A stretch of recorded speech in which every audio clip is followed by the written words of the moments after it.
Use code Datto10 at logi.gg/Datto to save money on your next order from Logitech. Links are in the description. Crota is back, and he is pissed about that one time when we killed him with the Kvastov. So let's figure out how to take him down again.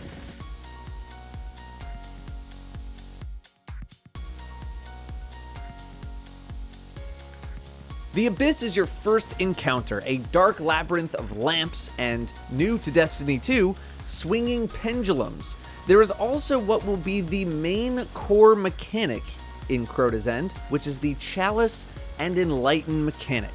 The Chalice isn't just for Crota anymore, no, it's for the whole raid. Let's explain this mechanic first, as it's going to be used in every encounter. When you pick up the Chalice, you will have a meter displayed in your buffs section. This meter will slowly fill over time, and killing enemies will fill it slightly faster. At maximum stacks, you will be engulfed in light, which is a 10-second debuff that will kill you if you're still holding the Chalice when time expires. So keeping tabs on this meter and timer are crucial to survival. In order to survive, someone needs to remove the Chalice from you by standing right next to you and using their interact button. When this happens, you will gain Enlightened, which usually allows you to do some kind of a thing. However, if you are Enlightened, you are unable to take the Chalice from anyone else until that buff is gone. If the Chalice is taken from you before it's full, then nothing happens. When you use your Enlightened effect on one of the various things that you'll do with it during the raid, you will gain the Drained of Light debuff, which prevents you from picking up the Chalice for 45 seconds. There is also the Preserve mechanic, where you place the Chalice into a special holder that removes the Chalice from the rotation until you're ready for it again. Learn these rules because you're going to be dealing with them a lot. In the Abyss, the lamps no longer automatically activate when you walk up to them. You must use your charge of Enlighten to turn on the lamp. The Abyss also has swinging pendulums that will kill a lot of your health if you are hit by one.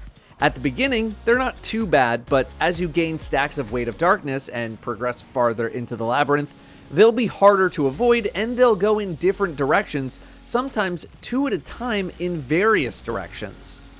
Team composition does not matter too much as this area does not have a boss, although it does have some unstoppable ogres at the end, so be sure to bring some anti-unstop technology.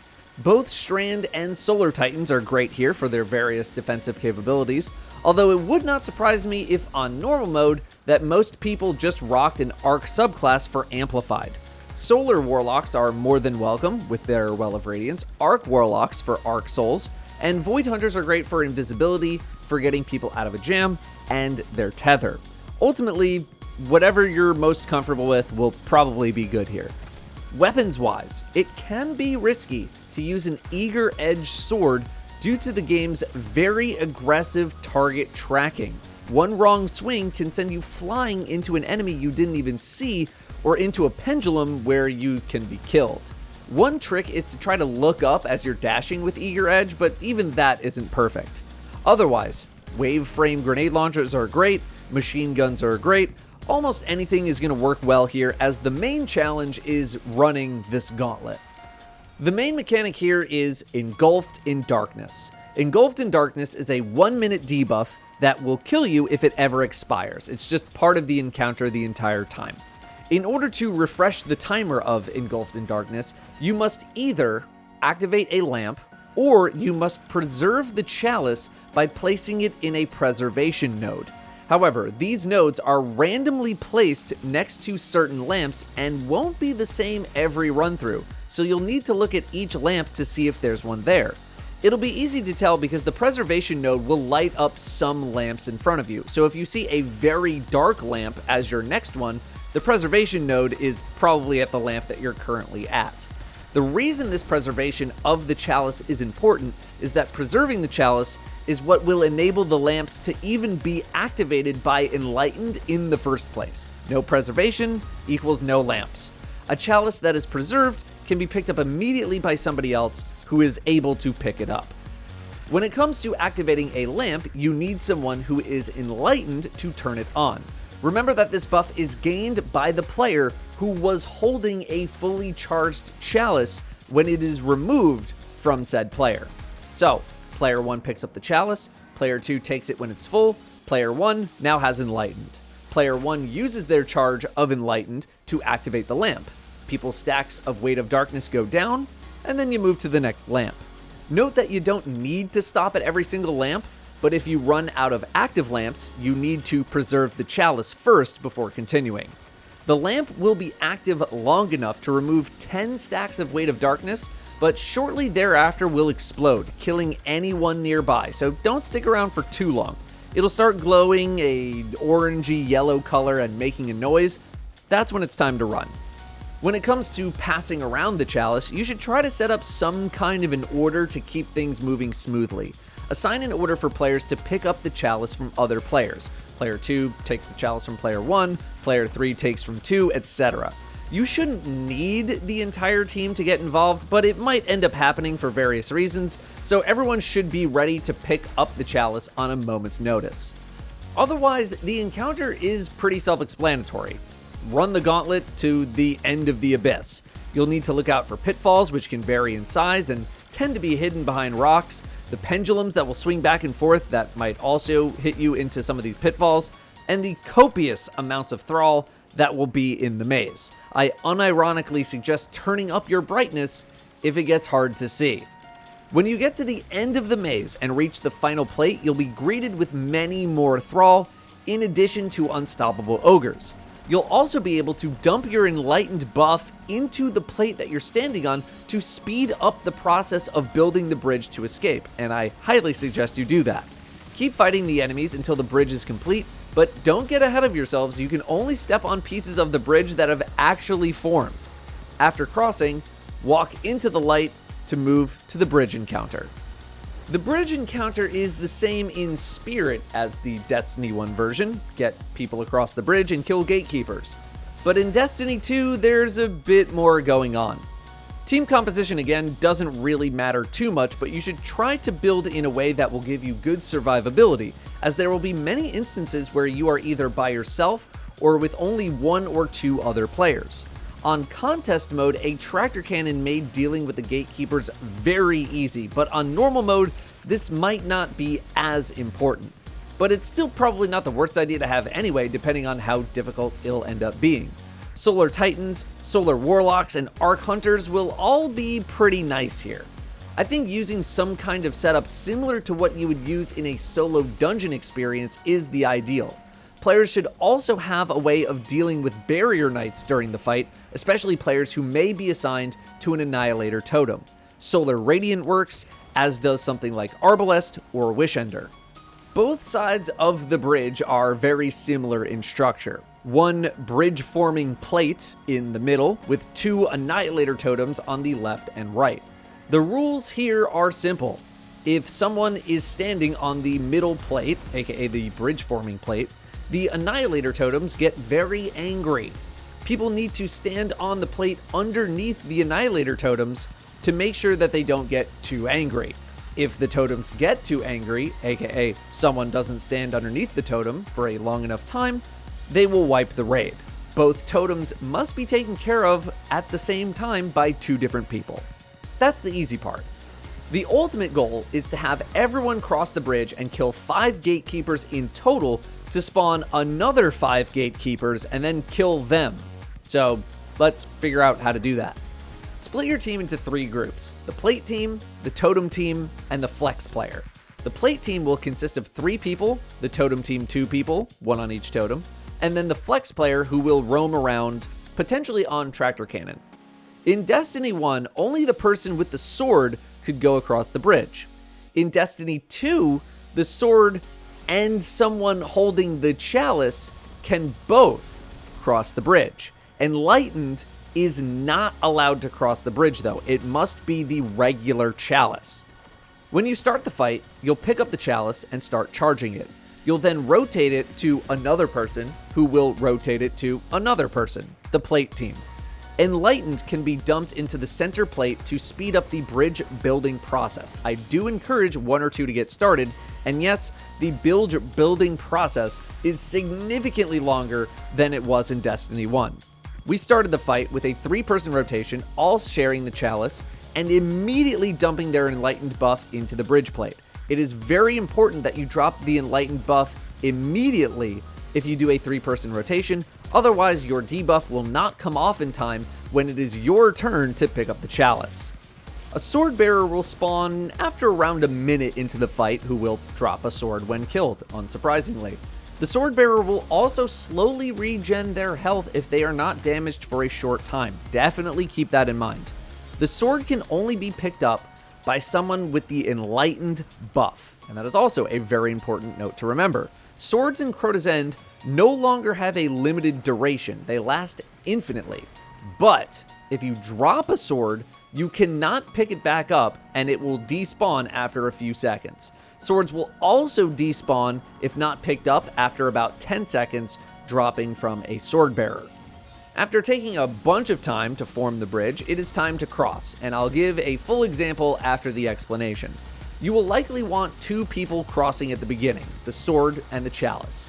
If you did everything properly, player 1 out of the group of 3 should be enlightened, they'll grab the sword. You'll need a 4th player to pick up the chalice from player 1, who will then escort player 1 across the bridge. That's your flex player. This 4th player should be the person with tractor cannon, if that's the strategy you're going to use, if tractor cannon still ends up being good in normal mode. You'll both cross the bridge together, the chalice player using the tractor cannon to suppress the gatekeeper and other enemies, as the gatekeeper has significantly more health than the D1 version. It's not just 2 or 3 swings and they're dead anymore.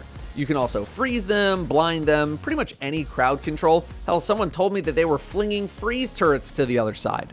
However, the chalice player should also drop the chalice into the preserve node in between the 2 doors next to the main staircase, as they'll likely be close to filling it up and or will have it filled up by the time you cross. After that, help the sword user, because not only will there be a gatekeeper, there will be acolytes and a knight that quite literally spawn non-stop. If you kill any one of those enemies, they instantly respawn out of the doorway. Also note that if the chalice player dies and the chalice is not picked up, it will respawn on the starting side of the bridge. If you manage to kill the gatekeeper, do not drop your sword. It's going to feel very instinctual. Don't drop the sword. You must deposit it into a preservation node. This is how the game registers your kills. After you deposit the sword, the person who used the sword should grab the chalice now and run back to the starting side after the bridge has been built, if it's not still built. The person with the tractor cannon should stay to help the next sword players with their gatekeepers. For now, you can just kind of hide. Here's an explained example. Myself, Toes, and Mork are the plate players. I start with the chalice and then I pass it to Mork while depositing my enlightened into the plate. Mork then passes it to Toes. Mork drops his enlightened into the plate. I grab from Toes, he deposits into the plate. Someone takes the chalice from me. Now I have enlightened. I pick up the sword and someone else has the chalice, probably Mork, who was second in rotation. Sneaky is our flex, who takes the chalice off of whoever happens to have it right before we cross. We go together across the bridge and handle the gatekeeper. After returning with the chalice, the rest of the encounter should be about getting the whole team to the other side of the bridge. The current chalice player will be the next to get enlightened, so they should grab a sword and cross, leaving the chalice on the starting side. Then keep passing it around until you have 3 people across the bridge. Once 3 people are across, the players on the opposite side of the bridge are now responsible for keeping the bridge built. The players on the starting side should now come over 2 at a time, as they do not have any kind of a preservation node for the chalice, and trying to send people over one by one will result in too much enlightened with no way to get rid of it. After player 3 crosses the bridge, players 4 and 5 should come with the chalice and the sword while player 6 stays behind. Then, someone else should grab the chalice from whoever brought it over and go back to player 6 on the starting side. Player 6 will grab the chalice from that returning player, The returning player will grab a sword, and both will cross together again, relinking everyone in the team. Note that once all 6 players are reunited, sword bearers will spawn on this side of the map, making the rest of the fight much easier. Remember, you need 5 gatekeeper kills to continue the fight. Friend of the show, ATP, has outlined a much simpler method where you simply enlighten 5 people on the team before crossing, send the sword and chalice to the other side, deposit the chalice, and then never touch it again, just having people bring the sword across as they spawn in from the original side. I think you'll need to enlighten again later for sword reasons. I'm not 100% sure on that, but this cuts down a good amount on having to babysit people back and forth across the bridge. After 5 have been killed, you're going to start to have wizards show up. These wizards should be expunged, another mechanic of the enlightened buff, to continue the encounter. You can expunge a wizard with your enlightened buff by walking up to them and using your interact button. Continue doing this until ogres spawn, 1 on each side of the arena, and inevitably the next wave of 5 gatekeepers should show up. The 5 gatekeepers will spawn all at once, and you'll eventually be able to reclaim some swords to fight against them. Tractor Cannon again comes in clutch here to disable and debuff all of the gatekeepers very easily. After all of them are dead, you're ready to move on to Ear Ute. Ear Ute manages to keep the combat intensity of the D1 version and then dials it up to be, an actual boss encounter.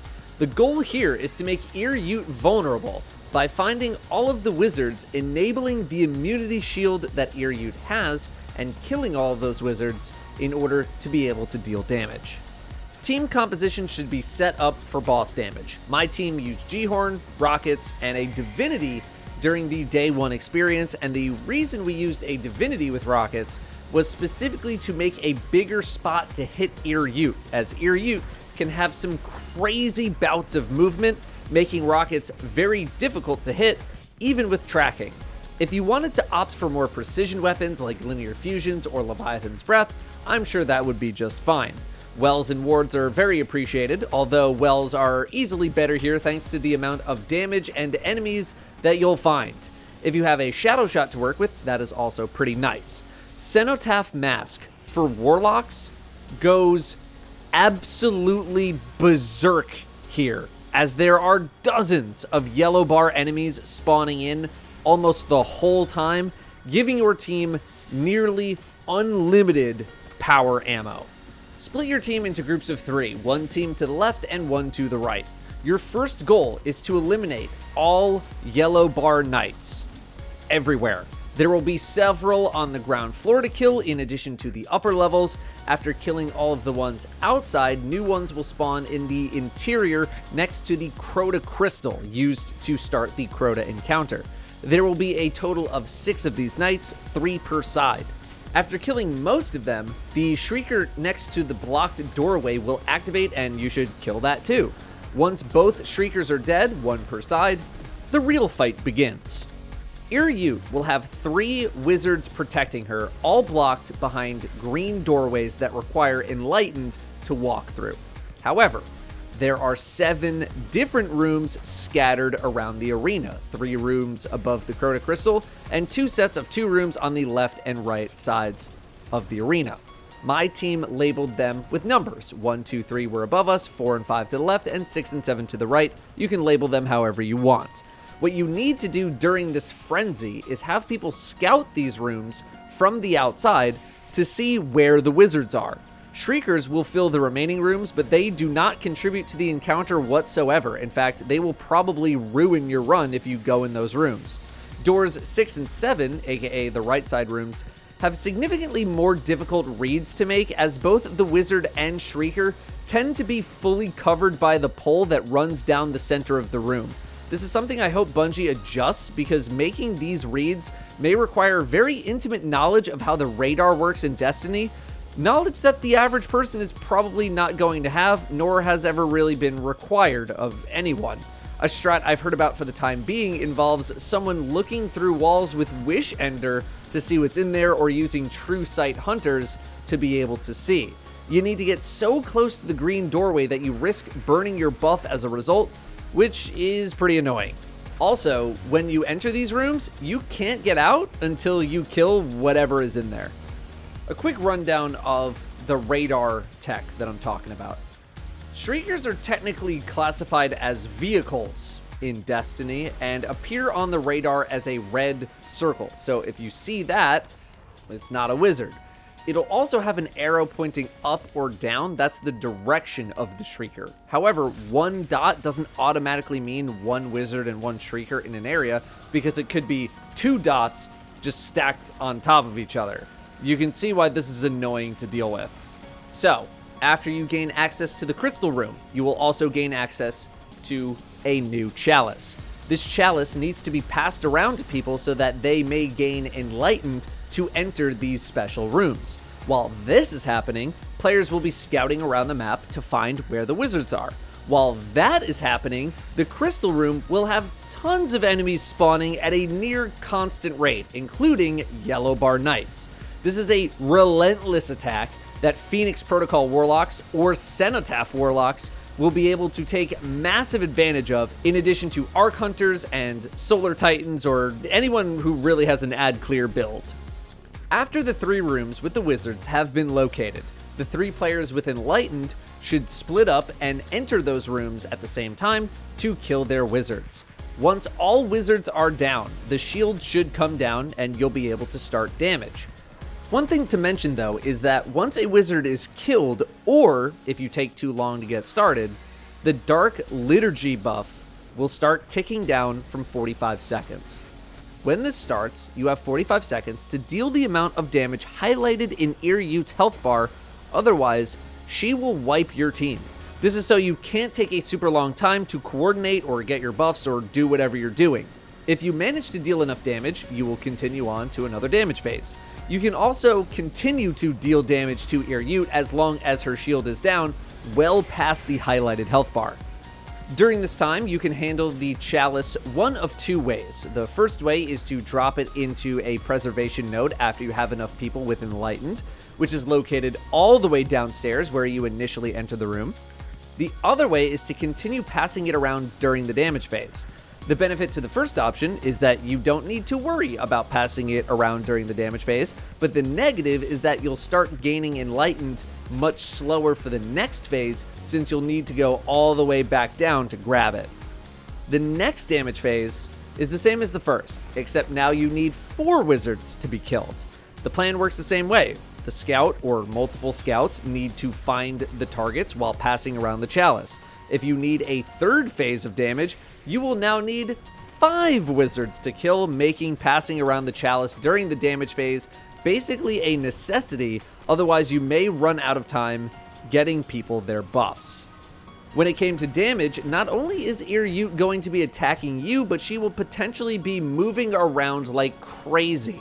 Rockets are still amazing for damage. My team was able to 2-phase during a contest challenge version of the fight, but it does ultimately rely a lot on her not moving a ton or anticipating her movement to hit rockets.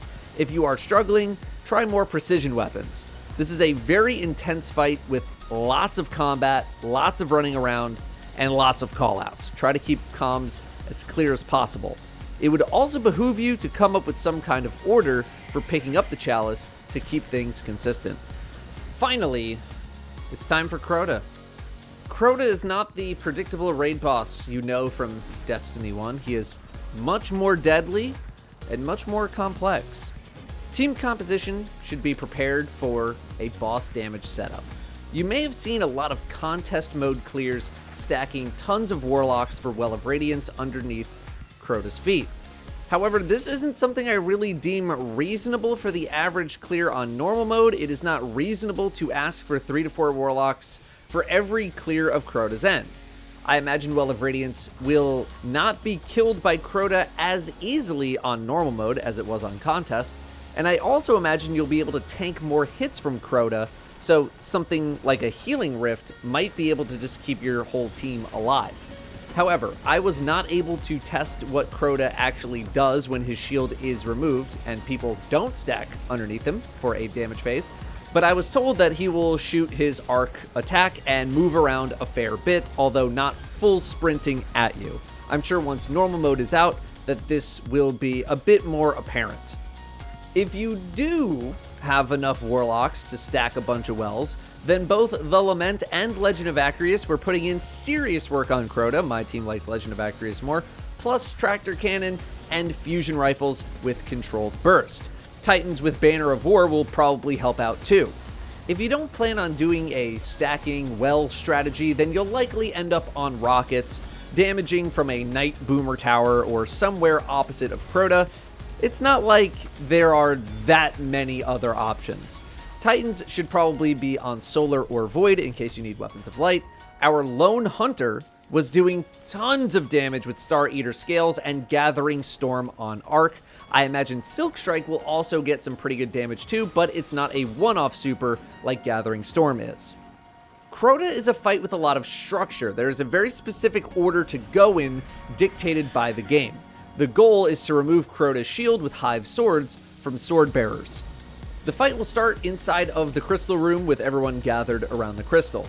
Presence of Crota will be here, but it doesn't stall your health regeneration like it did in D1, but rather prevents you from trading out the Chalice, except for a specific location, which is highlighted by a blue circle of light.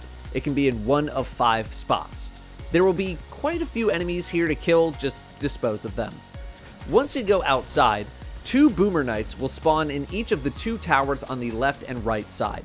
These need to be killed to progress the fight. Bonked Solar Titans can handle these Knights with ease, for example. After all 4 Knights are killed, 2 Ogres and a Sword Bearer will spawn in the middle of the arena. The Ogres should be killed immediately, while the Sword Bearer should be killed when someone takes away a full Chalice from a player. Remember that swords only stay on the ground for a short time, so don't kill the Sword Bearer too early. You should also have a designated player using Aeon Gloves for finishers on the Sword Bearer, since they're the only target that is going to be able to provide power ammo via Aeons for the entire fight. If you happen to have a bunch of Cenotaph Warlocks, that'd be cool too. Once you have a sword in a player's hand, you can tackle the fight in multiple ways.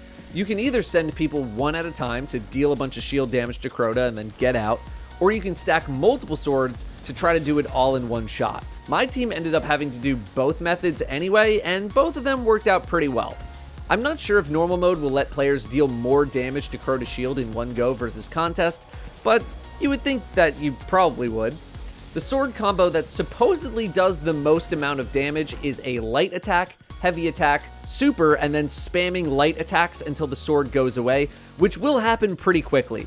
You can hold an attack with the sword as long as you want in every other part of the fight, but as soon as you attack Crota with the sword, you're going to lose it very shortly after. The sword is really good too in those other parts of the fight. The super comes up really fast, and the heavy attack can stagger almost every enemy that you'll fight against. Whether it takes 2 or 3 sword cycles to get Crota's shield down, you'll rotate between Boomer Knights, Ogres, and the Sword Bearer, while also constantly rotating the Chalice to the correct people, the people who are going to be picking up the sword. If you take too long, Crota will warn you that he's going to pop an Oversoul, and then if you still take too long, well, he's going to do that. He's going to pop the Oversoul and you're going to die. You should make sure at least one person has Enlightened going into a damage phase, but without a sword, for reasons I'll explain soon. Once you're done with the Chalice, or once enough people have swords and Enlightened, you can put the Chalice back in the podium, the preservation node, at the same spot as you did for Iryu, all the way downstairs. Speaking of Oversoul, it is also a returning mechanic to Crota, but it works a bit differently. Let's talk about the damage phase first. So let's say on your second sword, you were able to bring down Crota's shield. He will kneel for a short time and then stand back up, and then start swinging at anyone close by. If you plan on employing a close-up strategy with the Lament or Legend of Acreus, then this is basically a free-for-all with wells and rift being dropped all over the place and people spamming as much as they can spam. Remember to maximize your damage with Legend of Acreus by reloading between each shot and using the Lament Guard combo attack. The Titan's Burning Maul super can actually keep Crota stun-locked for a while using heavy attacks. The damage isn't great, but it keeps Crota from moving around a lot. This is basically chaos, and the only real strategy here is to deal as much damage as possible while ensuring you're still in a well of radiance. If you lose your well of radiance, you pop another. Use tractor cannon liberally. Make sure the debuff never falls off. I was that guy on my team, and I used the Aramite fusion rifle from Season of the Witch with Envious Assassin and Controlled Burst in between tractor cannon shots. Again, on normal mode, I imagine we will be much more resilient in addition to the wells, so your risk of death will not be as high, but you still do need to be careful. If you can't do this strategy for whatever the multitude of reasons are, then you'll probably throw on some rockets and just let loose from across the map. The community will likely find some spot that they enjoy using, but I'm sure the comment section will gladly tell you what that spot is once we get a bit more experience with the normal mode. But then we have the Oversoul. Destroying the Oversoul is what ends a damage phase. Oversoul lasts 30 seconds, but you must have Enlightened to damage the Oversoul, meaning for all the people who need swords to bring down Crota's shield, you need to add one more person to that list to get Enlightened. That person is now in charge of getting the Oversoul down as close to the end of the timer as possible. It does not have a lot of health at all. In fact, it is possible to accidentally kill the Oversoul in the middle of a damage phase, depending on the weapon you're using. So if that's a problem you anticipate encountering based on your weapon choice, like a fusion rifle, adjust your aim and positioning accordingly. After one damage phase, the process repeats itself until you get to the final big chunk of his health bar. Be sure to pick up the chalice again, by the way, if you put it down in the podium. Crota will enrage after 3 damage phases, so you don't get too many shots at him. One thing I haven't really talked about besides at the bridge encounter is Expunge.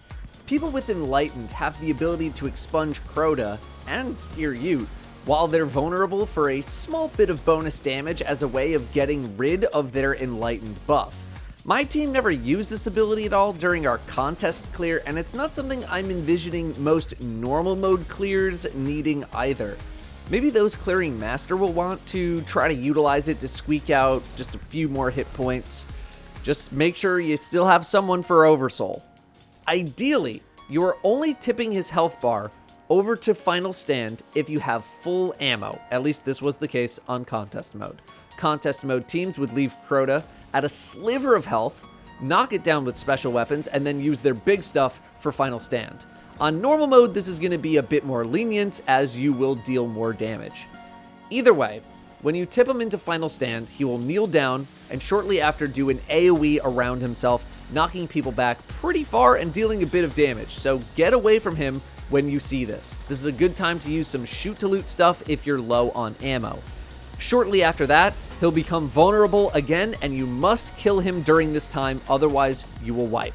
You will get another Oversoul after 20 seconds, which again can only be destroyed by an Enlightened player. After that 20-second Oversoul, you have 10 seconds to kill Crota. Any attempts to kill a second Oversoul will prove fatal, so just focus Crota. And that is your Crota's End guide. A much more formidable raid in Destiny 2, at least on contest mode. We'll see how the normal mode turns out. Thank you all very much for watching. I'll see you next time.